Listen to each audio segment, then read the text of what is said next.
नमस्कार दोस्तों, बहुत बहुत स्वागत है आप सबका एक बार फिर से इस चैनल में। रशिया का खौफ अमेरिका को इस तरीके से लगा कि अब अमेरिका ने यूक्रेन को एक बड़ा झटका दे दिया है। अमेरिका ने पोलैंड के 28 मिग 29 फाइटर जेट देने के ऑफर को ठुकरा दिया है। अमेरिका के रक्षा मंत्रालय ने पोलैंड के मिग 29 फाइटर जेट को जर्मनी में अमेरिकी वायुसेना के ठिकानों पर ट्रांसफर किए जाने के प्रस्ताव को खारिज किया है। अमेरिका ने यह बेहद अहम प्रस्ताव ऐसे समय पर ठुकराया है जब यूक्रेन और रशिया के बीच भीषण जंग चल रही है। रूस की सेना राजधानी कीव को घेर चुकी है। रूस से निपटने के लिए यूक्रेन के राष्ट्रपति जेलेंस्की लगातार पश्चिमी देशों से फाइटर जेट देने के लिए गुहार लगा रहे हैं।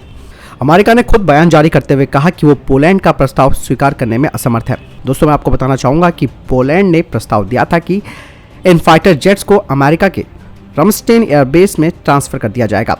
इसके बाद वहां से उसे रूस के खिलाफ यूक्रेन की मदद के लिए भेजा जाएगा। बता दें कि रशियन फाइटर जेट्स इस वक्त यूक्रेन के आकाश में गश्त लगा रहे हैं और बमबारी कर रहे हैं।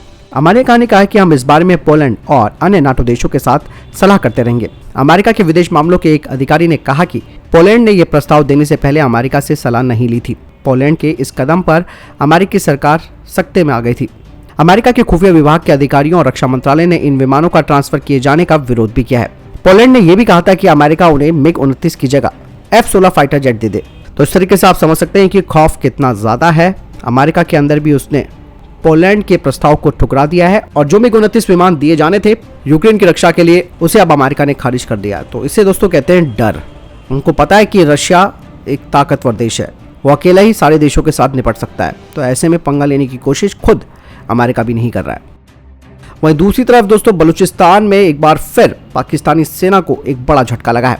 पाकिस्तान के दक्षिणी पश्चिमी प्रांत बलूचिस्तान के सीबी जिले में एक विस्फोट में 5 पाकिस्तानी सेना के जवानों की मौत हो गई है और 28 अन्य जवान घायल हो गए। कहा जा रहा है कि यह घटना ऐसे समय पर हुई जब राष्ट्रपति आरिफ अलवी अपना एक सांस्कृतिक महोत्सव में हिस्सा लेने के लिए इस क्षेत्र की यात्रा पर थे। विस्फोट को एक खुली जगह पर किया गया जहां ये महोत्सव आयोजित किया जा रहा था। साथ ही ये कहा जा रहा है कि अभी तक इस हमले की जिम्मेदारी किसी ने नहीं ली है।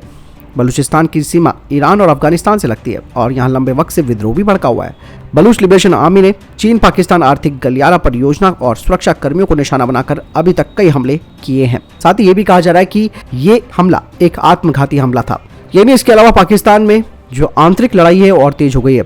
इससे पहले ISI के एक आत्मघाती हमलावर ने पेशावर में शिया मस्जिद के अंदर नमाज के दौरान खुद को उड़ा दिया, जिसमें 63 लोग मारे गए और 200 से अधिक लोग घायल हो गए। इसके अलावा क्वेटा के फातिमा जिन्ना रोड में 2 मार्च को एक पुलिस वैन में बम विस्फोट हुआ था, जिसमें 3 लोगों की मौत हो गई थी। तो इस तरीके से गृह युद्ध में उलझ चुका है पाकिस्तान पूरी तरीके से। वहीं अगर बात करते हैं रूस और यूक्रेन के युद्ध को लेकर, तो ऐसे में रशिया ने अब गैस पाइपलाइन को बंद करने की धमकी दे दी है और ऐसे में $300 प्रति बैरल तक तेल पहुंच सकता है। यूक्रेन के बाद रूसी अर्थव्यवस्था और बैंकिंग सिस्टम पर काफी दबाव बन चुका है। रूस ने साफ तौर पर कह दिया है कि रूस के तेल निर्यात पर पूरी तरीके से प्रतिबंध लगाने से कच्चे तेल के दाम $300 प्रति बैरल तक पहुंच सकते हैं। वहीं यूरोप रूस पर गैस, कोयले और तेल की निर्भरता को कम करने के लिए अलग रास्ते अपनाने की कोशिश कर रहा है। यूरोपीय संघ फिलहाल अपनी जरूरतों की आधी गैस, कोयला और तकरीबन 1/3 तेल रूस से आयात करता है। रूस पर निर्भरता को कम करने के लिए यूरोपीय संघ के नेताओं ने अब वे एक बैठक करने जा रहे हैं। इसके अलावा ये भी खबर आ रही है कि जर्मनी के लिए मुख्य गैस पाइपलाइन को बंद किया जा सकता है। वहीं रशिया साफ तौर पर कह रहा है कि रूसी तेल को खारिज कर देने के बाद वैश्विक बाजार पर इसके विनाशकारी प्रभाव पड़ेंगे। दरअसल अमेरिका के राष्ट्रपति जो बाइडेन ने फ्रांस, जर्मनी और ब्रिटेन के नेताओं के साथ चर्चा करके उनसे प्रतिबंध के लिए समर्थन मांगा है। हालांकि ऐसा भी माना जा रहा है कि अगर अमेरिका को समर्थन नहीं मिलता तो वो अकेले ही इस पर आगे बढ़ सकता है, लेकिन यूरोप के अधिकतर देश रूस की ऊर्जा पर ही निर्भर हैं। इसके अलावा अमेरिका भी अपनी जरूरतों का सिर्फ 3% तेल रूस से आयात करता है। रूस से पाइपलाइन के जरिए जर्मनी गैस पहुंचती है। बीते महीने जर्मनी ने दूसरी गैस पाइपलाइन नॉर्ड स्ट्रीम 2 के सर्टिफिकेशन पर रोक लगा दी थी और इस पर रशिया ने साफ तौर पर कह दिया कि हमारे पास हर तरीके के फैसला लेने का अधिकार है। हम नॉर्ड स्ट्रीम 1 गैस पाइपलाइन को भी रोक सकते हैं। अमेरिका और सऊदी अरब के बाद रूस दुनिया का तीसरा सबसे बड़ा तेल उत्पादक देश है।